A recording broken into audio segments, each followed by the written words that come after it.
बिस्मिल्लाहिर्रहमानिर्रहीम। अस्सलामुअलैकुम प्यारे दोस्तों, उम्मीद करती हूँ खैरियत से होंगे। मैं भी बिल्कुल ठीक हूँ आप लोगों की दुआओं से।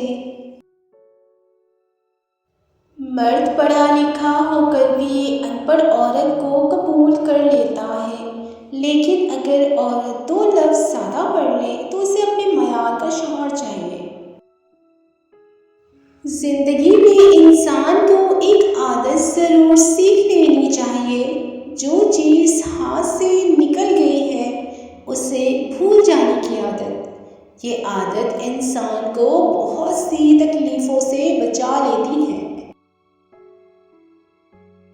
हमेशा बुराई से नफ़रत करना, बुराई करने वाले से नफ़रत मत करना, वरना आप में वो बुराई पैदा हो जाएगी और आप पर तवज्जो का दरवाज़ा बंद हो जाएगा।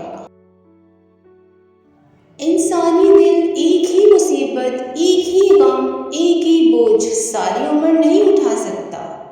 कर्ब भी रंग बदलता ही रहे तो काबिल बर्दाश्त रहता है। रूह में हया ना हो तो रंग बिरंगे हिजाब भी काम नहीं देते।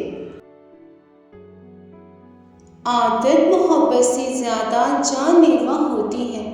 मैंने कई मोहब्बतों को फना होते देखा है, मगर आदत मोहब्बत से बढ़कर होती है। मोहब्बत मोहब्बत नहीं बल्कि असल मोहब्बत आदत का नाम है।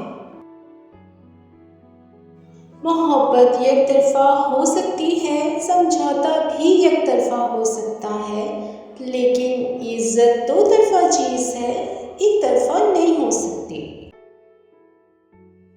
टेंशन, बेचैनी और डिप्रेशन तब होते हैं जब हम दूसरों को खुश करने में अपनी ज़िंदगी गुजार रहे होते हैं। जो मर्द आपके लिए रो पड़े बस वो मोहब्बत की इंतहा है, उससे ज़्यादा आपको कोई भी नहीं चाह सकता। ज़िंदगी को इस वक्त जीना सीखिए जब वो आपको मार रही हो। सीखने की चीज़ इज्जत करना और करवाना है, मोहब्बत तो खुद ही हो जाती है। मोहब्बत का सबक बारिश से सीखो जो फूलों के साथ साथ कांटों पर भी बरसती है। सो व्यूअर्स, वीडियो अच्छी लगे तो चैनल को लाइक, शेयर एंड सब्सक्राइब ज़रूर कर दें। मिलते हैं नेक्स्ट वीडियो में, तब तक के लिए अल्लाह हाफिज़।